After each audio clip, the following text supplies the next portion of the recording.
ചോറിനൊപ്പം കഴിക്കാൻ വളരെ രുചികരമായിട്ടുള്ള ഒരു ബീട്രൂട്ട് തോരനാണ് ഞാനിന്ന് തയ്യാറാക്കിയിരിക്കുന്നത്. ഇത് നമുക്ക് വളരെ എളുപ്പത്തിൽ തയ്യാറാക്കുകയും ചെയ്യാം. ഈ ബീട്രൂട്ടിനോടൊപ്പം ചക്കക്കുരു കൂടി ചേർത്താണ് ഞാൻ ഈ ബീട്രൂട്ട് തോരൻ തയ്യാറാക്കിയിരിക്കുന്നത്. ചക്കക്കുരു കൂടി ചേർക്കുമ്പോൾ ഇത് കഴിക്കാൻ വളരെ രുചികരമാണ്. ഇതിലേക്ക് ആവശ്യമായ ഇൻഗ്രീഡിയൻസ് എല്ലാം എടുത്ത് വെച്ചിട്ടുണ്ട്. ചക്കക്കുരു തൊലിയൊക്കെ കളഞ്ഞ് ചെറുതായി കട്ട് ചെയ്തെടുത്ത് വെച്ചിട്ടുണ്ട്. ഒരു സവാള ചെറുതായിട്ട് അരിഞ്ഞെടുത്തിട്ടുണ്ട്. ഒരു കാമുറി തേങ്ങ അത് തിരികെ എടുത്തിട്ടുണ്ട്. വെളുത്തുള്ളി, പച്ചമുളക്, പിന്നെ ബീട്രൂട്ടും ചെറുതായി കട്ട് ചെയ്ത് വെച്ചിട്ടുണ്ട്. ഇനി നമുക്ക് രുചികരമായിട്ടുള്ള ബീട്രൂട്ട് തോരൻ തയ്യാറാക്കാം. അതിനായിട്ട് ഇതുപോലൊരു പാനിൽ വെളിച്ചെണ്ണ ഒഴിച്ചു കൊടുക്കാം. വെളിച്ചെണ്ണ നല്ല ചൂടായി വരുമ്പോൾ അതിലേക്ക് കടുകിട്ട് പൊട്ടിക്കാം.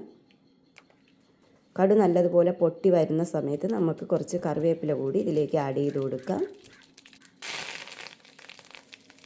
4-5 വെളുത്തുള്ളി ചെറുതായിട്ട് കട്ട് ചെയ്ത് വെച്ചിട്ടുണ്ട്. അതും കൂടി നമുക്കിതിലേക്ക് ആഡ് ചെയ്ത് കൊടുക്കാം. ഇതെല്ലാം കൂടെ ചേർത്തൊന്ന് ഇളക്കാം. ഇതിലേക്ക് ഒരു 4-5 പച്ചമുളകും ചെറുതായി കട്ട് ചെയ്ത് വെച്ചിട്ടുണ്ട്. പച്ചമുളകും കൂടി ചേർത്ത് കൊടുത്ത് നല്ലതുപോലെ ഒന്ന് ഇളക്കാം. ഇനി ഇതിലേക്ക് ഒരു സവാളയാണ് ഞാൻ ചേർത്ത് കൊടുത്തേക്കുന്നത്. ഒരു സവാള ചെറുതായിട്ട് കട്ട് ചെയ്ത് വെച്ചിട്ടുണ്ട്. അതുകൂടി നമുക്കിതിലേക്ക് ആഡ് ചെയ്ത് കൊടുക്കാം. സവാള കൂടി ചേർത്ത് നല്ലതുപോലെ ഒന്ന് വഴറ്റാം. സവാളയൊക്കെ ഒന്ന് വഴന്ന് വരുമ്പോൾ നമുക്ക് ചക്കക്കുരു തൊലിയൊക്കെ കളഞ്ഞ് ചെറുതായി കട്ട് ചെയ്ത് വെച്ചേക്കുന്നതാണ്. അത് നമുക്കിതിലേക്ക് ആഡ് ചെയ്ത് കൊടുക്കാം. ചക്കക്കുരു കൂടി ഇതിലേക്ക് ആഡ് ചെയ്ത് കൊടുക്കാം. ഒരുപാട് ഗുണങ്ങളുള്ള ചക്കക്കുരു വളരെ രുചികരമാണെന്ന് എല്ലാവർക്കും അറിയാം. ചക്കക്കുരു വെച്ച് പല വിഭവങ്ങളും തയ്യാറാക്കാറുണ്ട്. അതുപോലെ നമ്മൾ ഏത് തോരൻ തയ്യാറാക്കുമ്പോഴും ഇതുപോലെ ചക്കക്കുരു കൂടി ചേർത്ത് തയ്യാറാക്കിയാൽ വളരെ രുചികരമാണ്. ചക്കക്കുരുവിന് അല്പം വേവുണ്ട്. വേവുന്നതിന് വേണ്ടി ഒരു 1/2 ഗ്ലാസ് വെള്ളം ഒഴിച്ച് ഇതൊന്ന് നമുക്ക് ആദ്യം ചക്കക്കുരു ഒന്ന് വേവിച്ചെടുക്കാം. ഇതിലേക്ക് 1/2 സ്പൂൺ സാൾട്ട് കൂടി ചേർത്ത് കൊടുത്തിട്ടുണ്ട്. ഇതും കൂടെ ചേർത്ത് അടച്ച് വെച്ച് നമുക്കിതൊന്ന് വേവിച്ചെടുക്കാം. ചക്കക്കുരു നല്ലതുപോലെ വെന്തതിന് ശേഷം മാത്രം നമുക്ക് ബീട്രൂട്ട് ചേർത്ത് കൊടുത്താൽ മതി. അപ്പോൾ ഇതുപോലെ അടച്ച് വെച്ച് ചക്കക്കുരു ഒന്ന് നല്ലതുപോലെ ഒന്ന് വേവിച്ചെടുക്കാം. ചക്കക്കുരുവൊക്കെ നല്ലതുപോലെ വെന്തിട്ടുണ്ട്. ആ വെള്ളമൊക്കെ വറ്റി. ഇനി നമുക്ക് ചെറുതായിട്ട് കട്ട് ചെയ്ത് വെച്ചേക്കുന്ന ബീട്രൂട്ട് ഇതിലേക്ക് ആഡ് ചെയ്ത് കൊടുക്കാം. ബീട്രൂട്ട് ഈ രീതിയിലാണ് ഞാൻ കട്ട് ചെയ്തെടുത്തേക്കുന്നത്. ഇനി നമുക്ക് ബീട്രൂട്ട് ഇതിലേക്ക് ആഡ് ചെയ്ത് കൊടുക്കാം. ബീട്രൂട്ട് ആഡ് ചെയ്തതിന് ശേഷം നമുക്കിതിലേക്ക് വെള്ളമൊന്നും ഒഴിച്ചു കൊടുക്കണ്ട. ബീട്രൂട്ട് ഒന്ന് അടച്ച് വെച്ച് ആ ആവിയിലിരുന്ന് അതിൽ നിന്ന് വരുന്ന വെള്ളത്തിൽ ഈ ബീട്രൂട്ട് വെന്തുകൊള്ളും. ചക്കക്കുരു നമ്മൾ ആദ്യമേ വെള്ളം ഒഴിച്ച് വേവിച്ചിട്ടുണ്ട്. അപ്പോൾ ഇനി ബീട്രൂട്ടും കൂടെ ചേർത്ത് ഇതിലേക്ക് അല്പം ഉപ്പ് കൂടി നമുക്ക് ചേർത്ത് കൊടുക്കാം. ചക്കക്കുരു വേകുന്നതിന് വേണ്ടി അല്പം ഉപ്പ് ചേർത്ത് അതുപോലെ ബീട്രൂട്ടും കൂടെ ചേർത്തിട്ടും ഒരല്പം ഉപ്പും മഞ്ഞൾപ്പൊടിയും ചേർത്ത് നമുക്കിത് അടച്ച് വെച്ചൊന്ന് വേവിക്കണം. അല്പം ഉപ്പ് കൂടി ചേർത്ത് കൊടുത്തിട്ടുണ്ട്. ഇനി 1/2 സ്പൂൺ മഞ്ഞൾപ്പൊടി കൂടി ചേർത്ത് കൊടുക്കുക.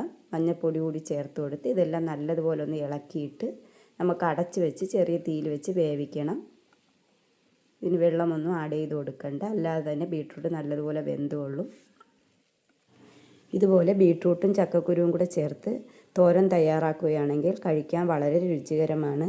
ചോറിനോടൊപ്പം മാത്രമല്ല നമുക്ക് വെറുതെ വേണമെങ്കിലും ഇത് കഴിക്കാൻ പറ്റും. അത്രയും ടേസ്റ്റിയാണ്. ഈ രീതിയിൽ ബീട്രൂട്ടും ചക്കക്കുരുവും കൂടെ വെച്ച് തോരൻ തയ്യാറാക്കിയിട്ടില്ലാത്തവർ ഒന്ന് തയ്യാറാക്കി നോക്കണം. എല്ലാവർക്കും ഇഷ്ടമാകും. അത്രയും രുചികരമാണ്. ഇടയ്ക്ക് നമുക്ക് ഇതുപോലെ ഒന്ന് തുറന്ന് ഒന്ന് ഇളക്കി കൊടുക്കണം. ബീട്രൂട്ട് നല്ലതുപോലെ വേകുന്നതിന് വേണ്ടി അല്പനേരം ഇതുപോലെ ഒന്ന് ഇളക്കിയിട്ട് ഇനിയും നമുക്കൊന്ന് അടച്ചു വെച്ച് വേവിക്കണം. ഇതിൽ വെള്ളമൊന്നും ബീട്രൂട്ട് നമ്മൾ ആഡ് ചെയ്യുന്നില്ല. ഇതിൻ്റെ ആവിയിലിരുന്ന് ബീട്രൂട്ട് വെന്തുകൊള്ളും. നമുക്ക് ഒന്നുകൂടി അല്പനേരം കൂടി ഇതൊന്ന് അടച്ചു വെച്ച് ബീട്രൂട്ട് നല്ലതുപോലെ ഒന്ന് വേവിച്ചെടുക്കാം. വീഡിയോ ഇഷ്ടമായെങ്കിൽ ഒന്ന് കമൻറ്റ് ചെയ്യണം. നിങ്ങളും ഈ രീതിയിൽ ബീട്രൂട്ട് തോരൻ തയ്യാറാക്കിയിട്ടുണ്ടെങ്കിൽ അഭിപ്രായം അറിയിക്കണം. എൻ്റെ ചാനലൊന്ന് സബ്സ്ക്രൈബ് ചെയ്ത് സപ്പോർട്ട് ചെയ്യണം. ലൈക്ക് ചെയ്യണം, ഷെയർ ചെയ്യണം. ബീട്രൂട്ടെല്ലാം നല്ലതുപോലെ വെന്ത് വന്നിട്ടുണ്ട്. ഇനി ഇതിലേക്ക് ചിരകി വെച്ചിരിക്കുന്ന തേങ്ങ കൂടി ആഡ് ചെയ്ത് കൊടുക്കാം. തേങ്ങ കൂടി ഇതിലേക്ക് ആഡ് ചെയ്ത് കൊടുത്തിട്ട് നല്ലതുപോലെ ഒന്ന് മിക്സ് ചെയ്യണം. ഇനി ഇതിലേക്ക് ഒരു 1/4 സ്പൂൺ മുളക് പൊടി ചേർത്ത് കൊടുക്കുക. ഒരു അല്പം എരിവിന് വേണ്ടി ഒരു 1/4 സ്പൂൺ മുളക് പൊടിയും ഒരു 1/2 സ്പൂൺ പെരുംജീരകപ്പൊടിയും ഇതിലേക്ക് ആഡ് ചെയ്ത് കൊടുക്കുന്നുണ്ട്.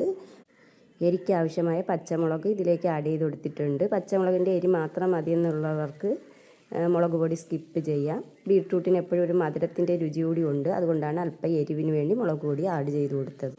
1/4 സ്പൂൺ മുളക് പൊടിയും ഒരു 1/2 സ്പൂൺ പെരുംജീരകപ്പൊടി കൂടി ചേർത്ത് ഇതെല്ലാം കൂടി നല്ലതുപോലെ മിക്സ് ചെയ്യണം. ഇനി നമുക്ക് കറിവേപ്പില കൂടി ചേർത്ത് കൊടുക്കാം. അങ്ങനെ നമ്മുടെ വളരെ രുചികരമായിട്ടുള്ള ബീട്രൂട്ട് തോരൻ തയ്യാറായി.